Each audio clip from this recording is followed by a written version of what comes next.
আমার তাহলে এটাকে তাহলে তো বিকৃতি আমি বলবো, যে ধরুন আমার অরিজিনাল যে ফেসটা আছে আমি সেটাকে কালো, ধরুন আমার গায়ের কালার বা ফেসের কালার কালো, তো সেটাকে পরিষ্কার করে আমি বিকৃত করে ছবি তুলছি। তো এখানে তো তার সৃষ্টিকর্তা যেভাবে আমাদেরকে পাঠিয়েছে, তো সেই হ্যাঁ, ইয়েটাকে তো আমরা বিকৃত করে প্রেজেন্ট করছি এটা।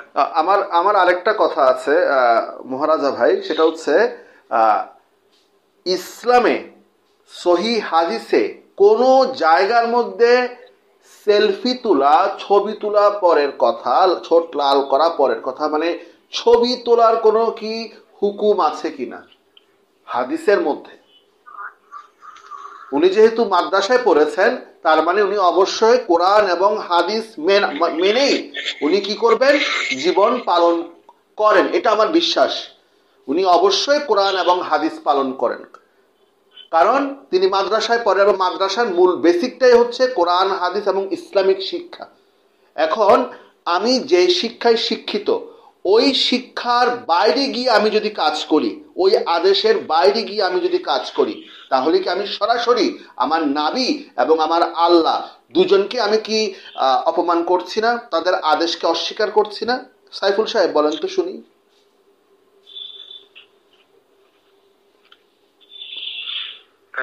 শুনতেছি, বললেন।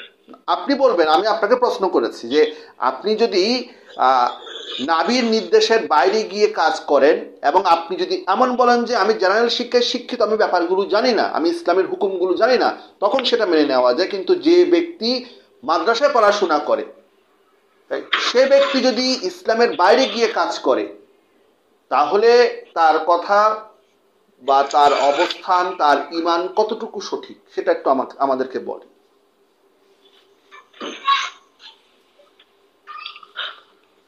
মানে হাদিসের কি আমরা এত দূর পড়ালেখা করি না, আমরা ছাত্র মানুষ, যতটুকু ছাত্র মানুষ, কিন্তু যেগুলো বেসিক আপনাদেরকে প্রশ্ন করলে বলে যে আমি ছাত্র, আমি কম জানি, আমি আলেম, আমার থেকে বড় আলেমের কাছে যান।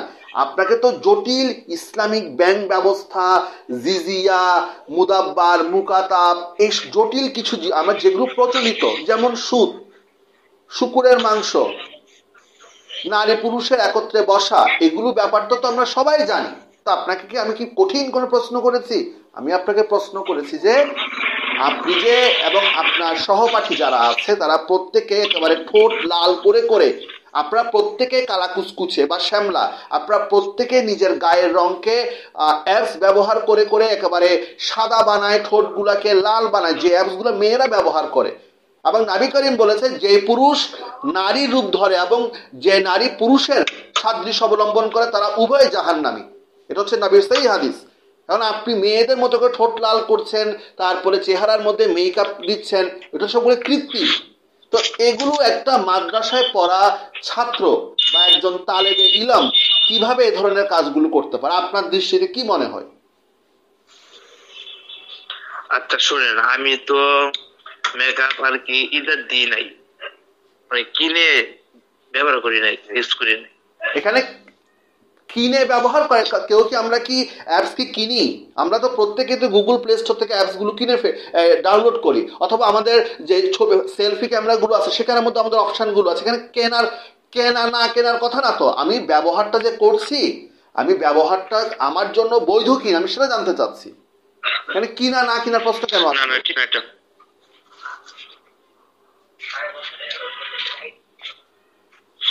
বলেন।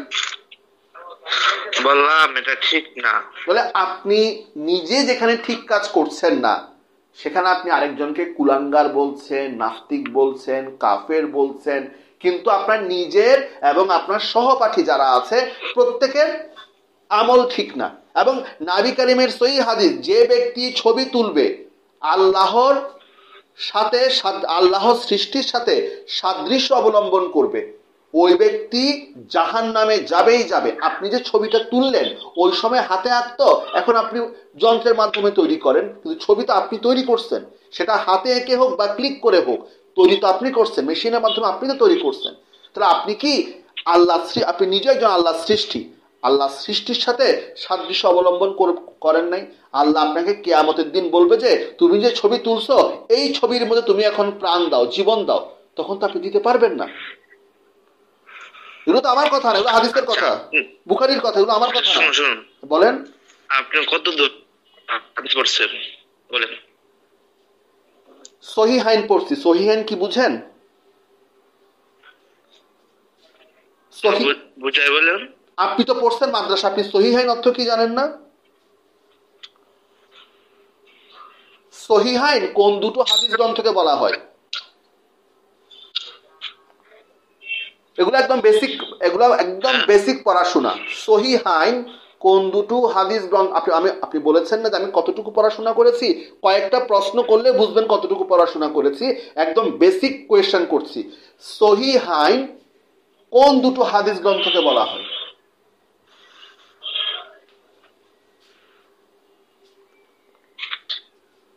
এটা কি কোন সহিহ হাদিসের মধ্যে পাওয়া গেছে? সহিহাইন বলা হয় সহি বুখারী এবং সহি মুসলিমকে একত্রে বলা হয় সহিহাইন। আর সুনান আরবায়া বলা হয় পরবর্তী 4টা হাদিস গ্রন্থকে, আবু দাউদ, তিরমিজি, নাসাই, এগুলোকে বলা হচ্ছে সুনান আরবায়া।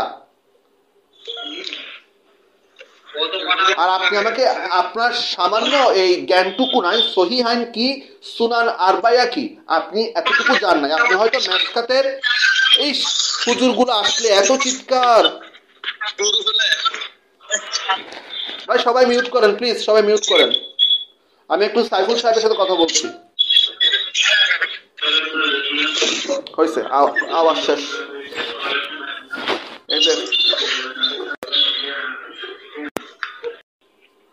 হ্যাঁ সাইফুল সাহেব বলেন, এবার শুনি।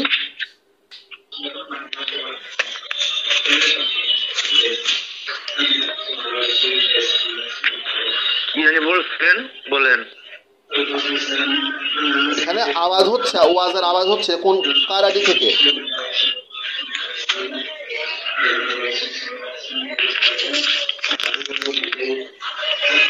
আওয়াজ বেশি আসতেছে। হ্যালো, হ্যাঁ আপনি কি আমার কথা শুনতে পাচ্ছেন? আপনি একটুখানি মিউট করুন। হ্যাঁ, আপনার ওখান থেকে নয়েজ আসছে। শফিউল ভাইয়ের সঙ্গে এখন কথা বলছে। আপনি একটুখানি মিউট করুন।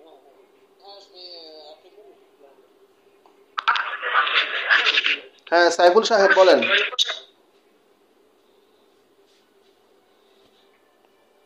সাইফুল সাহেব বলেন, আপনি এই যে কাজগুলো করছেন, আবার যাকে তাকে নাস্তিক, কুলাঙ্গার, তুই তোকারি করছেন, কাফের কাফের করে চিৎকার করছেন, নাস্তিক নাস্তিক করে চিৎকার করছেন, কিন্তু আপনার নিজের আমলটা এমন কেন? আমরা তো খারাপ, আমরা তো কাফের, আমরা খারাপ, আমরা জাহান্নামী, আমরা জাহান্নামে পূর্ব, ব্লা ব্লা ব্লা, আমরা আমাদের সবকিছু খারাপ, কিন্তু আপনি তো ভালো। আপনাকে কোরআনের সূরা আল ইমরান আয়াত নাম্বার 110-এ বলে দিচ্ছে যে মুসলিম হচ্ছে শ্রেষ্ঠ জাতি, সর্বশ্রেষ্ঠ জাতি, এবং পৃথিবীর কল্যাণ সাধনে মুসলমানদেরকে আনা হয়েছে। তারা ভালো কাজের নির্দেশ দিবে, অসৎ কাজ থেকে বিরত রাখবে। তাহলে আপনি যদি সেই জাতির একজন সদস্য হয়ে থাকেন, তাহলে আপনার আচরণ, আপনার মুখের ভাষা এমন কেন? আমরা তো আপনাকে দেখে শিখবো, আপনাকে দেখে জানবো, আপনাকে দেখে বুঝবো, আপনাকে দেখে ইসলামের প্রতি আকৃষ্ট হব। আর আপনি যদি শুরুতেই তুই তুকারি, গালা গালি, নাস্তিক নাস্তিক, কাফের কাফের, তুই কুলাঙ্গার তুই কুলাঙ্গার তুই কুলাঙ্গার এরকম ভাবে কথা বলেন, তাহলে আমরা কি আপনার ধর্মের প্রতি আকৃষ্ট হব? সাইফুল সাহেব বলেন। না তা বলছেন, কথা ঠিক আছে। বলেন না ঠিক আছে কি, আপনি একটা বক্তব্য দেন, আমরা শুনি, আমাদের বুঝার ভুল থাকলে আমরা নিজেদেরকে সংশোধন করব। বলেন। এখানে তো আপনার আরো ভাই আছে, মিজানুর সাহেব আছে, মোহাম্মদ মাসুম আছে, বলেন শুনি। আর অনেকে এখানের মধ্যে আছে, 1 2 3 4 8 জন আছি আমরা এখানে, 8 জন। বলেন।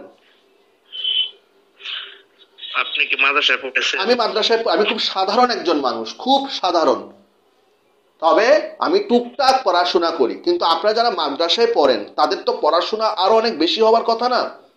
থাকেন মাদ্রাসায় থাকেন, সারাদিন ইসলামের মধ্যে থাকেন, সারাদিন। যারা ইউনিভার্সিটিতে পড়ে তারা হয়তো কয়েক ঘন্টা ইউনিভার্সিটিতে থাকে, আপনারা ঘুম থেকে উঠা অবধি ঘুম যাওয়া পর্যন্ত পুরা দিন মাদ্রাসায়। প্রতিটা কাজ আপনারা কি করেন? ইসলাম অনুযায়ী করেন, ইসলাম পড়েন, ইসলাম প্র্যাকটিস করেন। তবু আপনাদের মধ্যে এতটা উগ্রতা, এতটা অসভ্যতা কেন? গালাগালি কেন? তুই তোকারি কেন? অন্যের মা বোনকে নিয়ে নোংরা নোংরা কথা কেন? সেটা আমি জানতে চাচ্ছি। আচ্ছা শুনেন, বলেন। গতকাল আমার মা বোনের কথা বলি না, বুঝছি? আপনি বলেন না, আপনার একটু উপরে যান, উপরে মেসেজগুলো দেখেন, আরেকজন মুসলিম যে আপনাকে অ্যাড করেছে সে তো তোর মার সাথে শুই, তোর বোনকে লাগায়, তোর মা তোর মা তোর মা এসবই বলতেছে। এখন আপনার মা, আপনারও মা আছে আমারও মা আছে, আমি আপনার মাকে যতটুকু সম্মান করি আমার মাকে আমি যতটুকু সম্মান করি। আপনার ঘরে বোন আছে, অবশ্যই সে আমার বোনের মতো। আপনার সাথে আমার আলোচনা হবে দলিল দিয়ে, আপনার সাথে আমার আলোচনা হবে যুক্তি দিয়ে, আপনার সাথে আমার মতের অমিল থাকতে পারে। সেখানে যদি আপনি বা আপনার ভাই যারা আছে দিনী ভাই, তারা যদি মা নিয়ে গালাগালি করে, তারা যদি বোন নিয়ে গালাগালি করে, তোর মা হচ্ছে আমার রক্ষিতা, তোর মাকে আমি লাগাই, তোর মার সাথে আমি হ্যান করি ত্যান করি, এগুলো বলে, তাহলে আমি আপনাকে বা আপনার ধর্মকে সুন্দর কিভাবে বলবো? আমাকে সেটা বুঝাই দেন।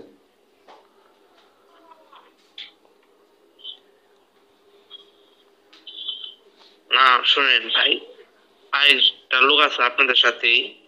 আমি আমাদের সাথে লোক না, আমি আপনাকে বলতেছি, আমি আপনি নিজেও তো এই দেখেন, আপনি নিজের মেসেজগুলো দেখেন, তুই তোকারি ছাড়া আপনি কথা বলছেন প্রথম থেকে। আমি আপনার সাথে খুব সুন্দরভাবে আপনি ভাবে কথা বলতেছি, আপনি আমাকে তোরা তোরা এই মানে নাস্তিক নাস্তিক কাফের কাফের, নিজের মেসেজগুলো দেখেন। আমি তো আপনাকে কোনো গালি গালাজ করি না। এই মাদার বোর্ড আপনি আমাকে বলতেছেন, মানে এই মাদার চোত, মানে মাদার চোত আপনি গালি দিচ্ছেন আমাকে। আমি তো আপনাকে কোনো গালি দিই নাই, আমি আপনাকে একটাবার গালি দিই নাই। আপনি আমাকে জারজ সন্তান বলতেছেন, মাদার বোর্ড বলতেছেন, আপনি আমাকে তুই তোকারি করতেছেন। আমি আপনার সাথে সুন্দরভাবে কথা বলতেছি, আমি আপনাকে ব্যঙ্গ করতে পারি, আমি আপনাকে টিটকাই দিতে পারি, কিন্তু আমি আপনাকে গালি গালাজ তুই তোকারি দিচ্ছি না। তা আপনি কেন দিচ্ছেন?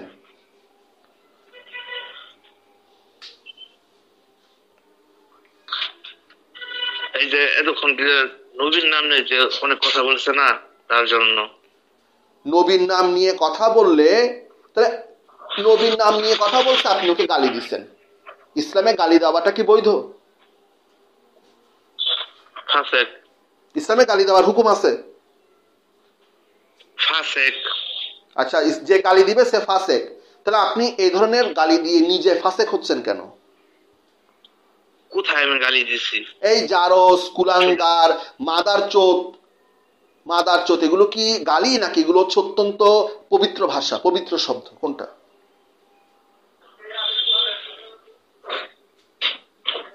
আপনি জারস মানে কি? জারস মানে যার পিতার পরিচয় নাই, যার পিতার পরিচয় নাই তাকে জারস বলতেছেন। এখন আমার পিতার পরিচয় আছে নাকি নাই সেটা আপনি কিভাবে জানেন? শুনেন, এটা তো কোনো বকা না, বুঝুন নাই? জারস কোনো বকা না, জারস কোনো গালি না। আমি যদি এখন আপনাকে বা আপনার কোনো ভাই বোনকে জারস ডাকি, এটা কি কোনো বকা হবে না, গালি হবে না, খারাপ কোনো কথা হবে না? আপনি কি সুস্থ মস্তিষ্কে কথাগুলো বলতেছেন? এইখানে আমি একটু কথা বলি তাহলে মাঝখানে। বলেন। জারজ যদি কোনো গালি না হয়ে থাকে তাহলে আমরা আল্লাহকে জারজ বলতে পারি, তার তো পিতৃ পরিচয় নেই।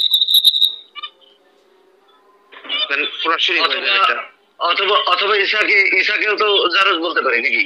তারও তো পিতৃ পরিচয় নেই। এটা তো একবারে স্পেশালি, আরো পিতৃ পরিচয় নেই, প্রুফই আছে। আমার কথা তো সেটাই যে আপনি বলতেছেন জারজ কোনো বকা না, জারজ কোনো গালি না। আপনি জারজ মানে হচ্ছে বাস্টার্ড, মানুষের ভাষা। তাহলে তো আল্লাহকেও জারজ বলতে পারি আমরা, যেহেতু গালি না। জারজ মানুষের ভাষা, এটা কোথায় পাইছেন আপনি? আপনাকে মাদ্রাসা সবাইকে বলেন এই জারজের পোলাই দিকায়, এই জারজ এদিকায়, এই জারজ ওদিকায়, এই জারজ এই সাইফুল এদিকায়, এই জারজ মুখলেস এদিকায়। আপনি কিভাবে কথা বলেন না? আপনাদের ভাষা কি এরকমই?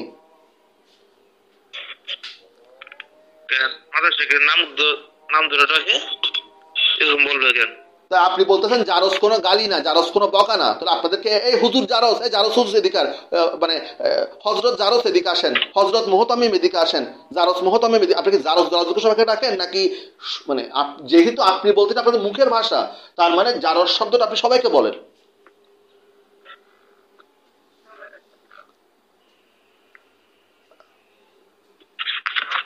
বলেন, কথা বলেন। বলেন। আপনাকে বলতে বলছি জারজ কি কোনো গালি কি গালি না?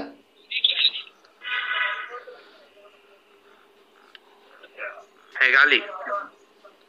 মাদার চোদ কি কোনো গালি কি গালি না? গালি। তাহলে আপনি একজন মুসলিম হয়ে মাদ্রাসার ছাত্র হয়ে এই গালিগুলো কেন দিচ্ছেন? আল্লাহ তো নিষেধ করছে না, আল্লাহর কথা শুনবে না, তারা তো আল্লাহর কথা শুনে নাকি? না শুনে না? বলেন। হ্যাঁ শুনি। মানে আপনি আপনি আল্লাহর কথা শোনেন না? আল্লাহ যা বলছে কোরআনে হ্যাঁ শুনি। শোনেন, মানেন। তো আল্লাহ নিষেধ করছে যে তোমরা অপর অন্যকে গালি দিও না, আপনারা গালি দেন, তাহলে আল্লাহর কথা কই শুনলেন আপনারা? আবার আল্লাহর পক্ষে আপনি কথা বলতেছেন, বলেন আপনি যার পক্ষে কথা বলতেছেন যে অমুকে এই কথাগুলো বলছে তোমরা শোনো, হ্যাঁ এই তোমরা শোনো, নামাজ পড়তেছে, নামাজ পড়তে বলছে, এই শোনো আল্লাহ রোজা রাখতে বলছে, হজ করতে বলছে, তারপরে আল্লাহ তৌহিদ নিয়ে, আল্লাহর কালেমা নিয়ে, আল্লাহর যে দেওয়া ইমান সেটার উপরে আপনারা বিশ্বাস করতে বলতেছেন। আল্লাহ যেটা বলতেছে যে আপনি আমাদেরকে বলছেন যে এটা করো তোমরা, কিন্তু আপনি নিজেই করতেছেন না। কি করতেছে রে? কে বলছে? আবার গালি দিচ্ছেন, আল্লাহ নিষেধ করছে গালি দিতে না। তারপরে তারপর আবার এটাও বলছে যে আপনি যদি কোনো গালি দেন তাহলে যে গালিটা আপনি দিচ্ছেন আপনার উপরেই সেই পড়বে, লানাত লানাত হিসাবে, না এটাও আছে। এবং আপনি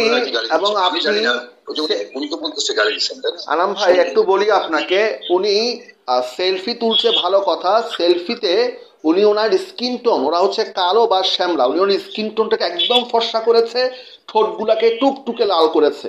এবং হাদিসে আছে যে ব্যক্তি, যে পুরুষ নারীর সাদৃশ্য অবলম্বন করে এবং যে নারী পুরুষের সাদৃশ্য অবলম্বন করে উভয়ের উপরে লানত। এবং আপনি ঠোঁট লাল করতেছেন, স্কিনটাকে মেয়েদের মতো করতেছেন, মেকআপ দিচ্ছেন কৃত্রিম ভাবে। মানে মানে এই হুজুর যে হুজুর কথা বলছে উনি জি জি জি জি উপরে দেখেন একদম লাল করছে, এই দেখেন আমি ছবি দিচ্ছি। তারপরে আবার মানে নিজে শুনেন, মুসলিমদের তো নিজে শরীরের আকৃতি, চেহারার আকৃতি কোন ধরনের কোনো পরিবর্তন করাই নিষেধ, উনি গ্রুপ প্লাগ করা নিষেধ।